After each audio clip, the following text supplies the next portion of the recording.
Welcome to this explainer, mapping out the cloud computing roadmap for 2026. Look, we're going to skip the usual long-winded intros today because the urgency of jumping into the US cloud computing market right now, it is literally off the charts. Let's get right to it. 87%. Just let that sink in for a second. Right now, as we speak, 87% of tech leaders in the US are throwing their hands up, saying they simply cannot find skilled cloud talent. We're looking at a landscape that's wildly accelerating toward 2026, and the ground rules are shifting right under our feet. Companies are actively hunting. The big corporate budgets are fully greenlit, the desks are sitting there totally empty, but the qualified pros just aren't out there. This isn't just some minor hiring hiccup. Actually, scratch that, it's a massive systemic drought coast to coast.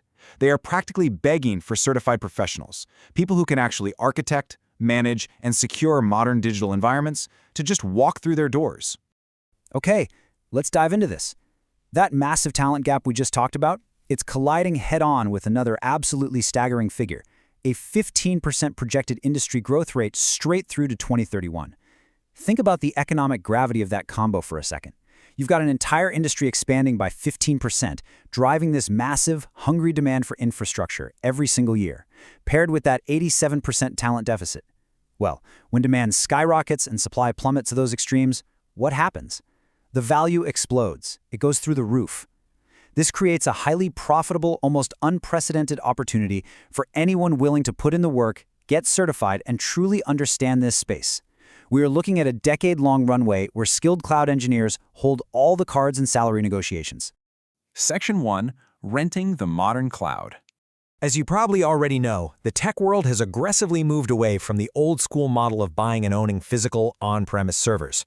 Tying up massive amounts of upfront cash and hardware, babysitting temperature-controlled data centers, and trying to blindly guess your computing needs for the year, it's just incredibly inefficient. Instead, the whole game is shifted to renting agile, scalable compute power. Companies are now relying on mega providers to host their environments over the internet, and they just pay for exactly what they use. It's a total game changer for business agility. If a new product launches and traffic spikes out of nowhere, the infrastructure scales up automatically, and when the rush is over, it scales right back down, keeping the corporate bottom line totally safe. And this brilliantly illustrates why major enterprises are doubling down on this architecture. We aren't just talking about basic web hosting anymore. We're talking about massive legacy data migrations, securely shifting literal decades of corporate records into the cloud. We're talking about the heavy-duty compute power needed to train complex enterprise-grade AI and machine learning models. It is the invisible, completely indispensable backbone that powers global supply chains, ensuring real-time tracking across continents without some localized server crash, bringing the whole operation to a screeching halt. The scale we're dealing with here is just staggering. But wait, let's pause for a second, because make no mistake, the tech landscape is a battlefield right now. The megacorporations providing these enterprise cloud services are fighting a high-stakes, cutthroat war for market dominance. This is a strategic race to control the absolute core infrastructure of the digital economy. And for you, as someone navigating the US job market, understanding the different factions in this space is the single most important factor in determining your career trajectory, what your daily work environment looks like, and ultimately, your earning potential. Which brings us to the major players, the big three providers. The entire cloud ecosystem is essentially an oligopoly, tightly controlled by three massive players, who basically dictate the rules and the hiring standards. You aren't really just a generic cloud engineer anymore. You become a specialist within one of their proprietary ecosystems. Now, what's really interesting about this slide is the clear hierarchy in market share. Amazon Web Services, or AWS, is the undisputed heavyweight champion here. They totally capitalized on being the first to market, and they've aggressively maintained a massive lead. Right on their heels, though, is Microsoft Azure, coming in as a very strong, highly formidable second place. And rounding it out, we have Google Cloud, or GCP, sitting in third. These are the platforms soaking up those massive corporate IT budgets, and this is exactly where the lucrative, high-paying roles live. Let's look at salary and market dominance.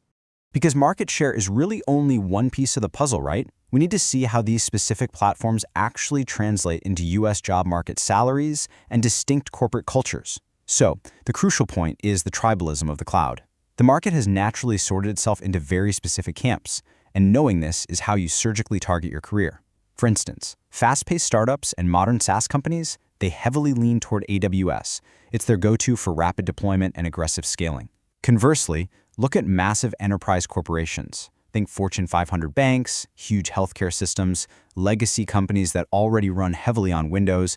They overwhelmingly lean toward Microsoft Azure, mostly because it integrates so seamlessly into the tech they already use. Then you've got Google Cloud, which has carved out this highly technical, specialized niche.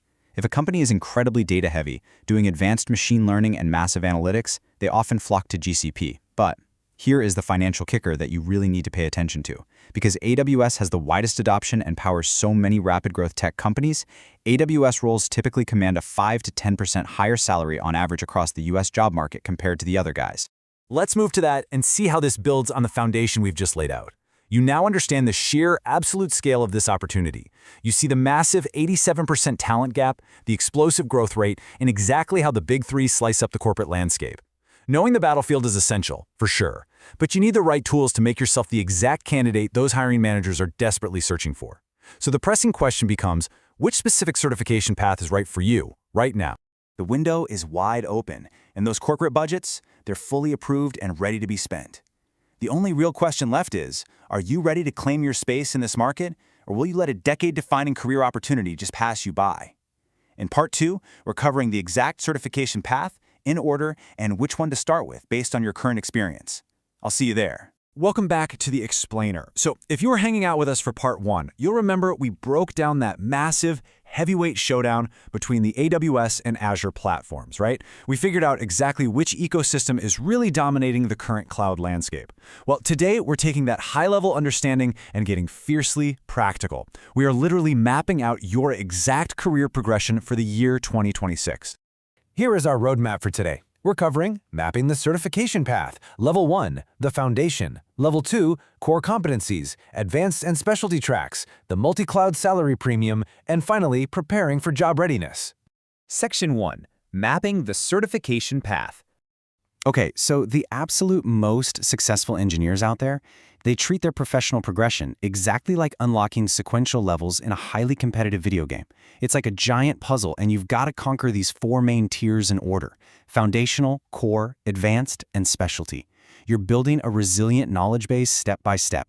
Because look, if you just try to skip straight to the ultimate boss levels without earning the right experience points first, you're going to hit a massive wall where your fundamental knowledge just cannot support the complex architecture you're being asked to build. Moving right along to Section 2, Level 1, the foundation. Right at the starting line of the 2 biggest ecosystems, you have the AWS Cloud Practitioner on one side and the Azure Fundamentals AZ900 on the other. Think of these as your entryways into the cloud. They are designed to test your grasp of the absolute basics. We're talking the vocabulary, the core services, and the overarching business value of the cloud itself. You aren't building complex infrastructure here, not yet. You are simply proving that you speak the language of modern tech. It's really about knowing the core difference between an infrastructure service and a software service, and understanding basic security protocols in a cloud environment. Now, you might be wondering about the ROI on these entry-level exams. Honestly, it's highly strategic. The baseline exam costs are actually relatively modest, and that's an intentional design by AWS and Microsoft, right? They want to get you into their ecosystem. The initial salary impact here is essentially a stepping stone. It proves to a potential employer that you're serious, and it sets you up perfectly for entry-level roles, or even allows you to pivot from a totally non-technical role into a tech-adjacent position. It's hands down the best low-risk, high-reward investment you can make when you're just starting out. All right, Section 3, Level 2, Core Competencies. Stepping up the ladder, we hit the AWS Solutions Architect Associate and the Azure Administrator AZ104. Now we're talking. These are the essential meat and potatoes certifications you absolutely need to become a capable, mid-level professional. You are no longer just learning the vocabulary, you're getting your hands dirty. The AWS path here proves you can actually design secure, robust systems, while the Azure AZ104 proves you can implement, manage, and monitor identity, compute, storage, and virtual networks. This is the exact tier where employers start trusting you with the keys to the actual infrastructure. Of course, as the complexity rises, so does the value. The investment cost for these core exams is definitely higher, and you're looking at hundreds of hours of study time. But this is exactly where all that effort translates directly into a much more substantial salary impact.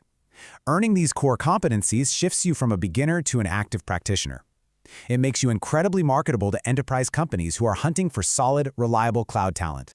But wait, before we take another step up this ladder, we have to pause. We need to ask a massive, strategic career question. Should you learn a second cloud platform right now, or should you just dig deeper into the one you already know? This is the ultimate fork in the road where so many engineers just freeze up. Do you go wide, or do you go incredibly deep? Keep this question in the back of your mind as we keep going, because the answer entirely dictates your ultimate earning potential. Which brings us to Section 4, Advanced and Specialty Tracks. Okay. So for those of you who choose to dig deeper, you face the AWS Solutions Architect Professional or the Azure Solutions Architect Expert AZ305. These are the rigorous, top-tier, heavy-hitting certifications. And let me tell you, they are famously difficult. To pass these, you need deep, practical experience designing complex, highly available, and fault-tolerant distributed systems. You have to know how to migrate complex multi-tier applications to the cloud and optimize them for both cost and scale. When you hold these certs, you are signaling to the entire market that you are an elite architect. No question about it. But hey, maybe broad architecture just isn't your thing. That's totally fine. Highly focused specialty tracks like security, data engineering, and DevOps allow you to carve out a massive niche for yourself. Security specialists are in unbelievable demand to protect enterprise data. Data engineers, they're the ones building the pipelines that feed modern AI and machine learning models. And DevOps professionals are the absolute masters of automation and deployment efficiency. Specializing in any of these areas makes you an invaluable asset to a targeted, highly specialized team. Now, stepping into these advanced and specialty arenas does require a premium investment. The exam costs are at their absolute highest here, and the preparation often requires literally years of real-world experience. You can't just read a textbook and pass these. But the payoff? It is undeniably massive. This is where you start seeing high-end salary impacts. The professionals holding these credentials are the exact ones leading massive enterprise migrations, setting company-wide standards, and basically dictating the technological direction of major corporations. Section 5, the Multi-Cloud Salary Premium. $195,000, up to $210,000, and beyond. Let that sink in for a second. That is the multi-cloud premium. Engineers who are fully certified and capable in 2 or more cloud platforms, say, carrying top-tier credentials in both AWS and Azure, command this incredible salary range in the United States right now. Why? Because the modern enterprise is rarely single cloud anymore. Companies want redundancy, they desperately want to avoid vendor lock-in, and they just want the absolute best services from each provider. If you are that rare professional who can bridge the gap and fluently design architecture that spans across both Amazon and Microsoft environments, you are basically writing your own ticket compared to single-platform specialists. So let's circle back. When should you actually pursue that second cloud platform? Well, you do it when your goal is high-level enterprise architecture, IT consulting, or leadership roles where strategic flexibility is paramount. You want that multi-cloud premium when you need to be the one advising companies on vendor selection. On the flip side, when are you better off specializing deeper into a single platform? You go deep when you want a highly technical, hands-on role in a very specific niche, like advanced machine learning on AWS or hyper-specific identity management within Azure. It entirely depends on whether you want to be the broad, strategic visionary or the deep, surgical specialist. Finally, Section 6, Preparing for Job Readiness. We've covered a ton of ground today, but I need to leave you with a critical reality check. Certificates are great. They really are. They get you past the HR filters, but they do not do the actual work. So, in part 3 of this explainer, we're covering the hands-on skills and the exact timeline it actually takes to get job ready. We'll look at the specific portfolio projects and the real-world troubleshooting required to turn these paper certifications into actual high-paying job offers. Until then, I want you to ask yourself, are you just collecting badges, or are you actually building the real-world power that commands the multi-cloud premium? Keep leveling up, and I will see you in part 3.